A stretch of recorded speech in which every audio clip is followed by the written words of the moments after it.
पहले अध्याय में गीतोक्त उपदेश की प्रस्तावना के रूप में दोनों सेनाओं के महारथियों और उनकी शंखध्वनि का वर्णन करके अर्जुन रथ दोनों सेनाओं के बीच में खड़ा करने की बात कही गई। उसके बाद दोनों सेनाओं में स्थित स्वजन समुदाय को देखकर शोक और मोह के कारण युद्ध से अर्जुन के निवृत्त हो जाने की और शस्त्र अस्त्रों को छोड़कर विषाद करते हुए बैठ जाने की बात कहकर उस अध्याय की समाप्ति की गई।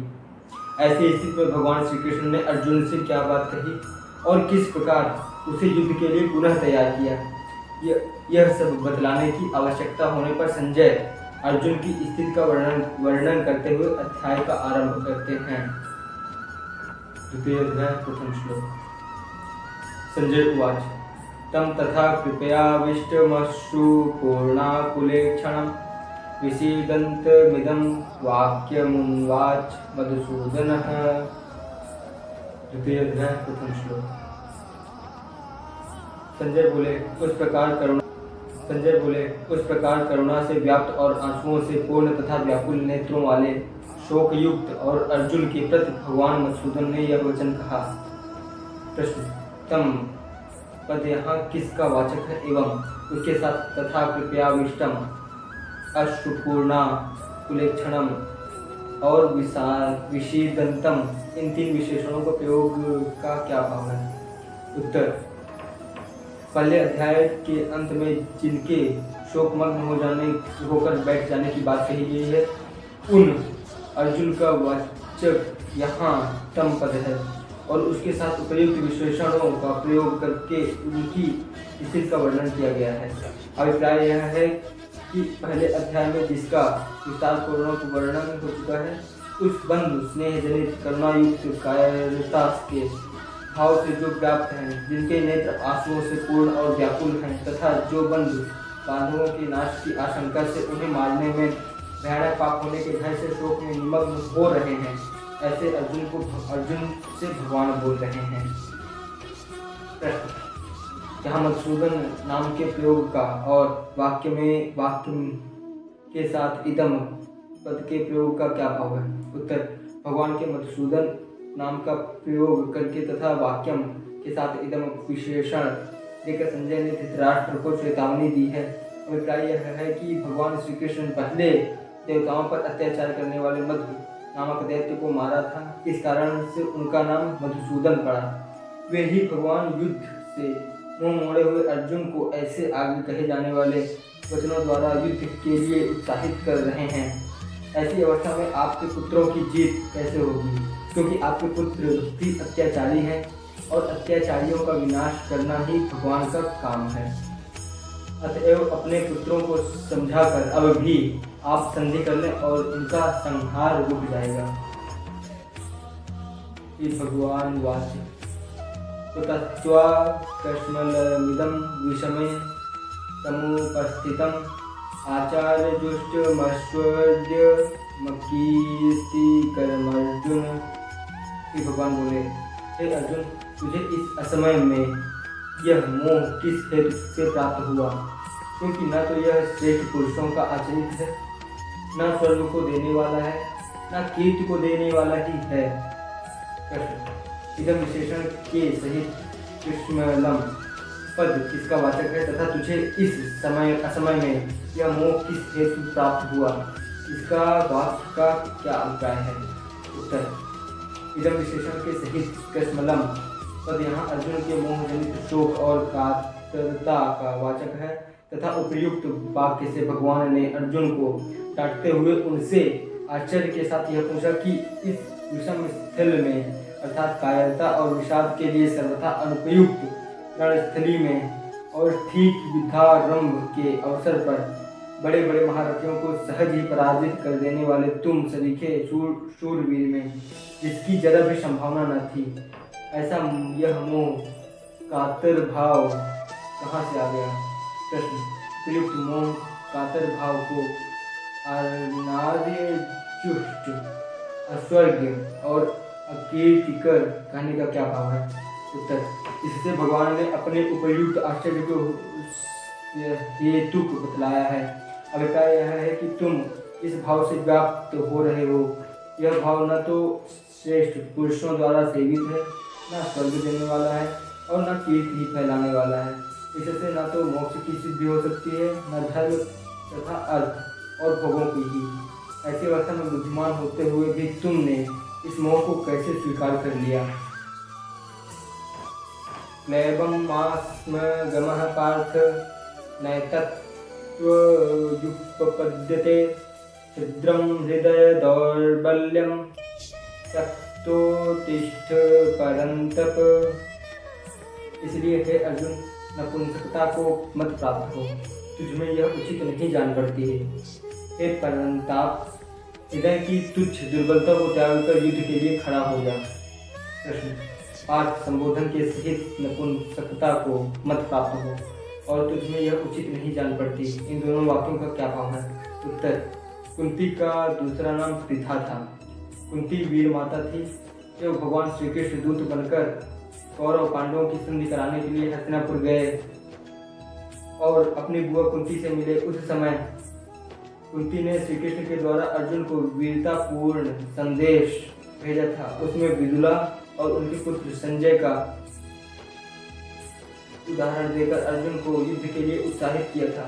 अतः यहाँ भगवान श्री कृष्ण ने अर्जुन को पार्थ नाम से संबोधित करके माता कुंती से उस क्षत्रियोचित संदेश की स्मृति दिलाते हुए उपयुक्त दोनों वाक्यों द्वारा यह सूचित किया है कि तुम वीर जननी के वीर पुत्र हो।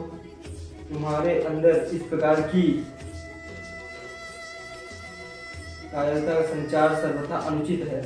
कहाँ महान से महान महारथियों के हृदयों को कपा देने वाला तुम्हारा अतुल शौर्य, और कहाँ तुम्हारी यह दीन स्थिति जिसमें शरीर के रोंगटे खड़े हैं, बदन कांप रहा है, गांडीव गिरा जा रहा है और चित्त विषाद मग्न हो रहा है। ऐसी कायरता और वीरता तुम्हारे योग्य कदापि नहीं है। यहाँ परंतप संबोधन का क्या भाव है? उत्तर: जो अपने शत्रुओं का ताप पहुँचाने वाला हो उससे परंतप कहते हैं। अतः यहाँ अर्जुन को परंतप नाम से संबोधित करने का यह भाव है कि तुम शत्रुओं को ताप पहुँचाने वाले प्रसिद्ध हो। निवातवाचादि असीम शक्तिशाली दानवों को अनायास ही पराजित कर देने वाले होकर आज अपने क्षत्रिय स्वभाव के विपरीत इस कापुरुषोचित कायरता को स्वीकार कर उल्टे शत्रुओं को प्रसन्न कैसे कर रहे हो? प्रश्न: शत्रुम विशेषण के सहित विद्या दौर्बल्यम पद किस भाव का वाचक है और उसे त्याग कर युद्ध के लिए खड़ा होने के लिए कहने का क्या भाव है?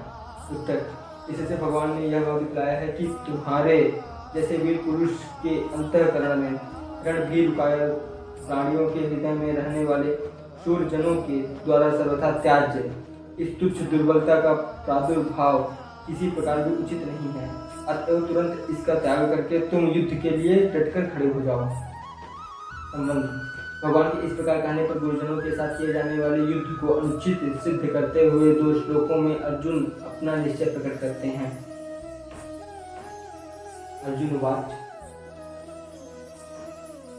कथम भीष्महं संख्ये द्रोणं च मधुसूदन इषुभिः प्रतियोत्स्यामि पूजार्हावरिसूदन। अर्जुन बोले, हे मधुसूदन, मैं रणभूमि में किस प्रकार बाणों से अपने भीष्म पितामह और द्रोणाचार्य के विरुद्ध लड़ूंगा, क्योंकि हे अरिसूदन, वे दोनों ही मेरे पूजनीय हैं।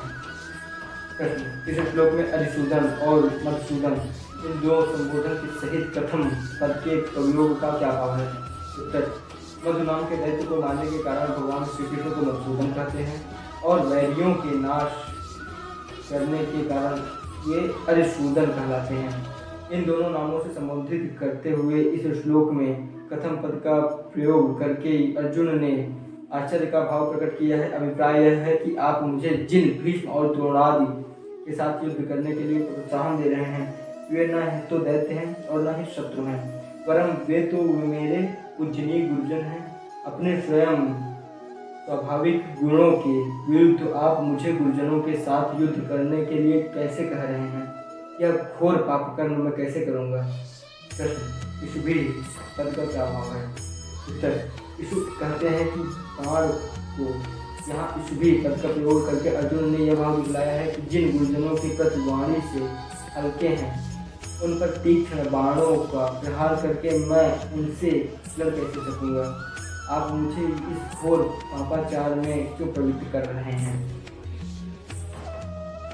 गुरुन् हत्वा हि महानुभावच्छेयो भोक्तुं भैक्षमपीह लोके हत्वाथ कामास्तु गुरुनिहैव भुञ्जीय भोगान् रुधिरप्रदिग्धान्।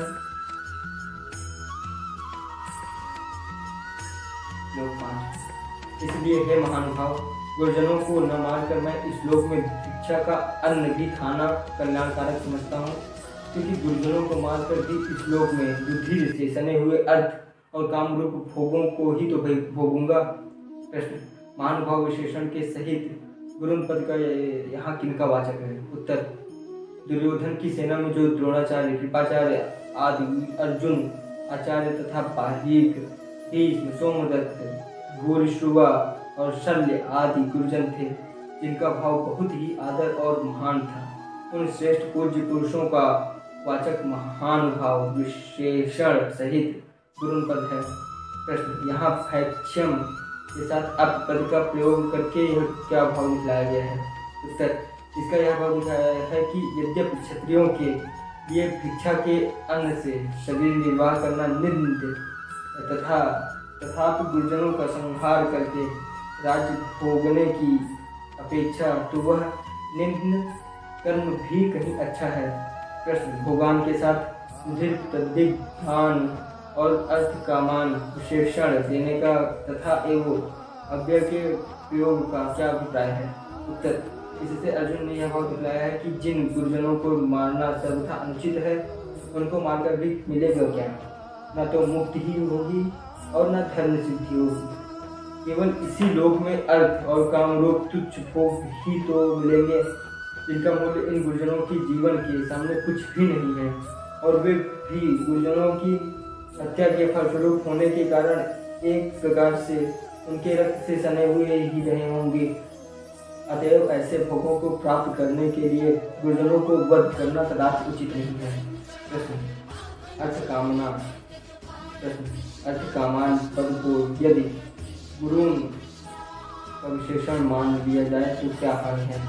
उत्तर, यदि गुरुन के साथ महानुभावान विशेषण न होता तो ऐसा भी माना जा सकता था कि एक ही श्लोक में जिन गुरुजनों को अर्जुन पहले महानुभाव कहते हैं, उन्हीं को पीछे से अर्थ कामान धन के लोभी बतलावें। ऐसी कल्पना उचित नहीं मालूम होती। दोनों विशेषण परस्पर विरुद्ध जान पड़ते हैं, इसलिए अर्थ कामान पद को गुरुन का विशेषण नहीं माना गया है।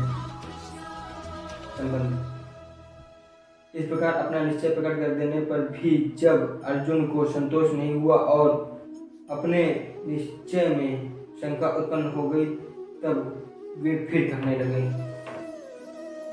न चैत विद्यः कतरन्नो गिरियो यद्वा जयेम यदि वा नो जयेयुः यानेव हत्या न जिजीवमिषामस्ते अवस्थिता प्रमुखे धार्तराष्ट्राः। हम यह भी नहीं जानते कि हमारे लिए युद्ध करना और न करना इन दोनों में से कौन सा श्रेष्ठ है, अथवा यह भी नहीं जानते कि उन्हें हम जीतेंगे या हमको वे जीतेंगे। और जिनको मारकर हम जीना भी नहीं चाहते, वे ही हमारे आत्मीय धृतराष्ट्र के पुत्र हमारे मुकाबले में खड़े हैं। प्रश्न, हमारे लिए युद्ध करना या न करना, इनमें से कौन सा श्रेष्ठ है, हम यह नहीं जानते। इस वाक्य का क्या भाव है। उत्तर, इससे अर्जुन ने यह भाव दिखाया है कि हमारे लिए क्या करना श्रेष्ठ है, युद्ध करना या युद्ध का त्याग करना। इस बात का भी हम निर्णय नहीं कर सकते, क्योंकि युद्ध करना तो क्षत्रिय धर्म माना गया है और उसके फल स्वरूप होने वाले कुल नाश को महान दोष भी बतलाया गया है। हम जीतेंगे या हमको वे जीतेंगे, इस वाक्य का क्या भाव है। उत्तर, इस वाक्य से अर्जुन ने यह भाव दिखलाया है कि यदि एक पक्ष में हम यही मान लें कि युद्ध करना ही श्रेष्ठ है, तो फिर इस बात का भी पता नहीं कि जीत हमारी होगी या उनकी होगी।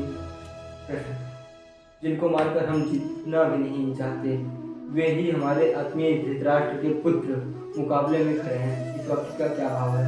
उत्तर, इस वाक्य से अर्जुन ने यह भाव दिखलाया है कि यदि हम यह भी मान लें कि जीत हमारी ही होगी तो भी युद्ध करना श्रेष्ठ नहीं मालूम होता, क्योंकि जिनको मारकर हम जीना भी नहीं चाहते वे ही दुर्योधनादि हमारे भाई मरने के लिए हमारे सामने खड़े हैं।